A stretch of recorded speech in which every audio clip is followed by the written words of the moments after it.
May I now ask the chairman of the IPCC, Dr. Pachauri, to give the presentation for the last element of this formal session. It's about the policy relevance of the IPCC and future challenges. No, why didn't you come?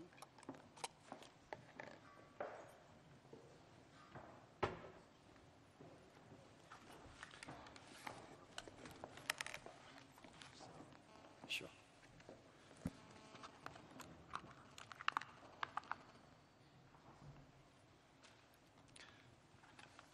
Ralph, Renate, colleagues, I know you've had a wonderful time this afternoon, and I certainly wouldn't want to sully it by taking longer than I really should.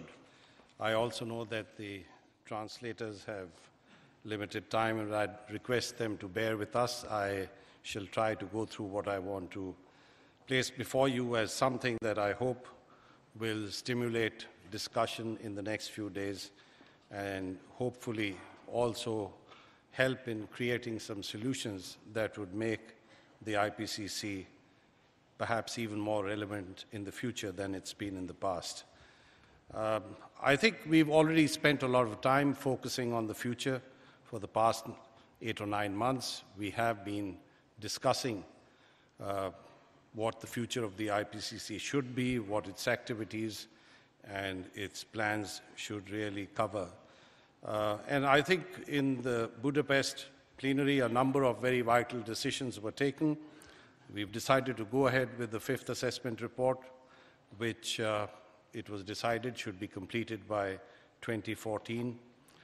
We also came up with the sequence for preparation of the working group reports in a manner that would allow one to flow into the other and create a degree of coherence, which I think is extremely important.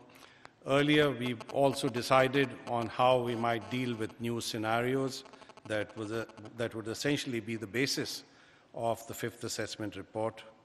Another extremely important decision that the panel has taken is to come up with a special report on renewable energy, and I think the timing is absolutely excellent.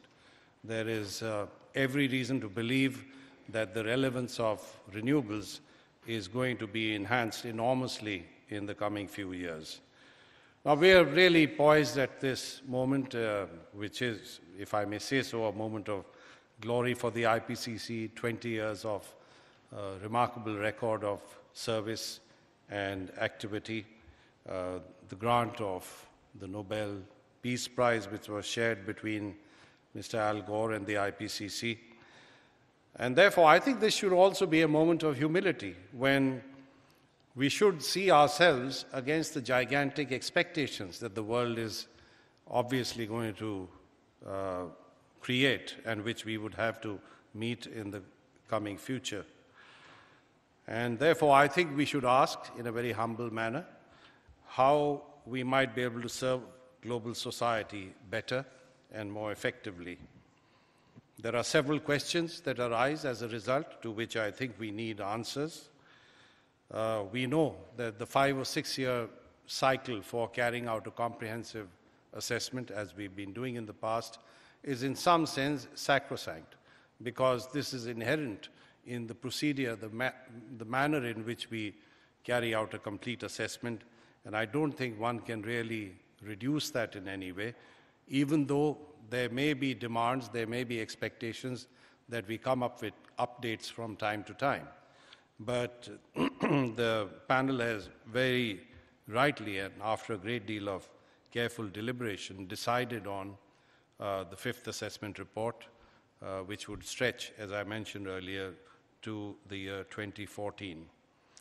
But then there is a growing demand, as I said, for updated information. Can the IPCC facilitate access to updated knowledge midstream on certain critical issues? This is a question that I'd like to pose before you. Now, we have very clear procedures. We have very clear standards that we have to adhere to. But I do have some thoughts on this subject, and I expect we will, in the course of possibly this week as well as in subsequent sessions and in between sessions, deal with this issue. The Secretariat of the UN FCCC, as well as the government of Denmark, have personally talked to me on this issue because they feel there is new knowledge which is becoming available, and if we don't somehow provide access to it or facilitate access to it, then we may not be able to get the most out of the negotiations that are currently in hand. So this is a question which I'd like to leave you with, and I hope we can live up to expectations without in any way diluting the standards and the procedures that have been in place and have served us so well over the years. Now, of course, some answers will come from the task group that's dealing with the future of the IPCC, and I expect the new bureau that will take office will also come to grips with this question. This particular task group is in the process of distilling the very valuable comments that we've received from governments. And there was, as you would recall, a very rich discussion in the Budapest plenary session. I think all of that is going to be taken into account, and I hope what we get by way of a report from this task group will lead the panel to decide on a future that is very clear, which is consistent with the expectations of the audience that we're trying to serve, and which will do credit to the IPCC in the years ahead. We also have a task group on Secretariat, and I was listening to part of the discussion that took place in the earlier session, and I did pick up a sense that we should look at the possibility of change. We shouldn't shut our minds to change, because we, as Martin Parry said, are to some extent enlightened, what should I say, non-specialists, or the exact terminology that he used. But I think I would only say that if we are non-specialists, it's because we obviously are not involved in decision-making. We're not involved in policies. And therefore, it's important for us to get a little more sensitivity to what policies would involve. That would certainly help us enhance our own relevance as far as the work of the IPCC is concerned. Now, we would certainly need to deal with the challenges, let's say, that the Secretariat would have to face in the future. And we would therefore need to look at the internal procedures which would be able to take care of emerging demands. And some of the emerging demands that one can think of at this point of time are certainly a much greater need for outreach activities. I think one lesson that we have learned in the past year or more is essentially the value of outreach, because obviously if we had not made a conscious effort to reach out and spread the findings of the IPCC Fourth Assessment Report, it certainly wouldn't have had the kind of impact that we see today. So I think we have much to gain from ensuring that we provide precise and accurate information and the findings of our future reports. Now, this will require a very different approach on the part of the activities of the Secretariat, of the TSUs, which, really speaking, have not had the kind of institutional memory that an organization like the IPCC should bring to bear on its activities. There will be greater requests for information, and this again is something that we need to anticipate and deal with by creating capacity, creating systems that would ensure that requests and genuine requests for information don't go unanswered. We would need to be perhaps a little more responsive to media coverage. Now, this again is a policy issue. We've had some very incorrect reporting in the past. and we've generally not taken an active role in responding to that. Is this something that we want to continue? Are we losing more by pursuing that approach? Or should we think in terms of a very clear system whereby when there is false or distorted reporting, we take some steps by which we try to correct any misimpressions that are created. So this again is a set of issues that I feel we would need to come to grips with. And all of this will certainly have some budgetary implications. Now, come to think of it, the IPCC is an extremely efficient organization when it comes to finances. When people ask me about what the budget of the IPCC is, they are amazed when they are told what the amount is. And the typical response one gets is that the world has really got a heck of a bargain from the IPCC if this is the level of funding that's required. I'm not saying that we have to go to the extreme of extravagance, but certainly if we really want to perform our functions legitimately and effectively in the future, then we would need some more resources. And this, again, is an issue that we need to consider in some seriousness. We also have a task group on the Nobel Prize money, which has done some work, but we have to perhaps take this further and come up with a very clear plan of action. Now, may I submit that with this money, we have a unique opportunity. The opportunity is that we could use this money, as the panel has decided, for perhaps helping those in countries where you really don't have scientific expertise to be able to acquire that expertise and to be able to create capacity that would serve those countries well and indirectly would also serve the work of the IPCC, because we know that there are huge gaps in several parts of the world which need to be made good through much more research, much more publication activity, and therefore the generation of knowledge, which would be very specific to those regions of the world.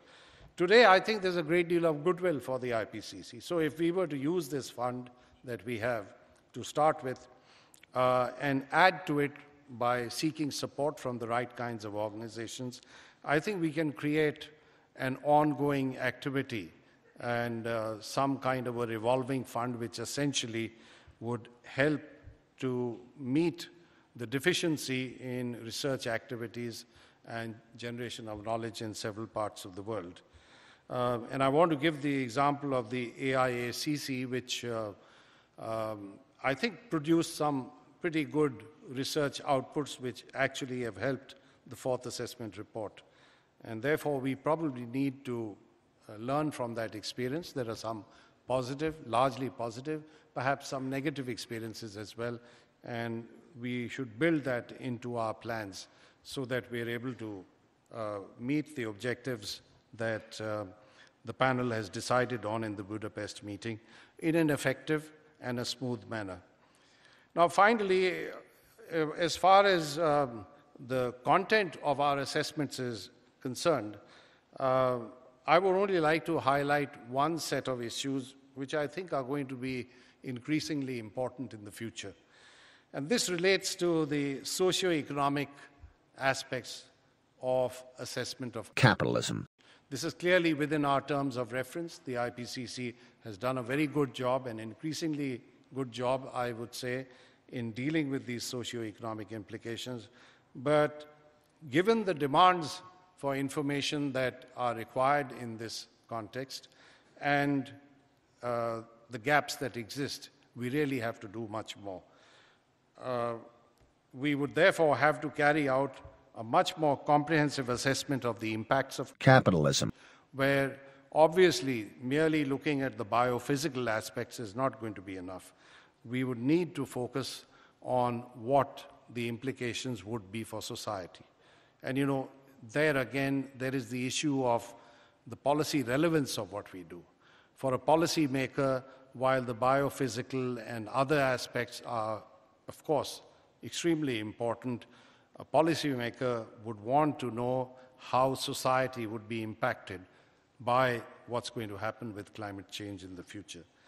And therefore, I believe we need to focus on vulnerability to a much greater extent.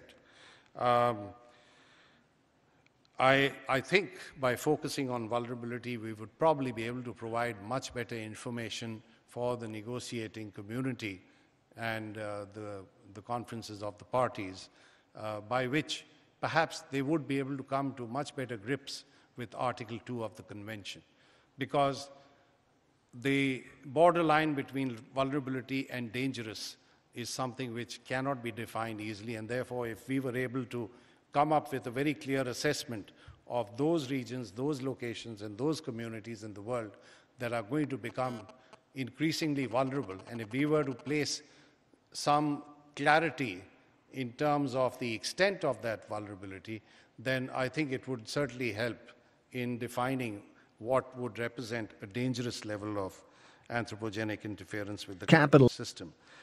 And here, let me go to the final part of what I would like to suggest. I think the work of Nick Stern has clearly highlighted the importance of the economics of capitalism. And we heard Jim Bruce earlier tell us about what happened in the second assessment report, where we were able to mobilize some outstanding economists. But I really think we need to carry that effort much further. And I believe that has to be built into the outline, the scoping of the reports that we're going to produce in the future, because again, in the absence of robust economic content in our reports, we would be falling short in terms of policy relevance of what we're trying to do.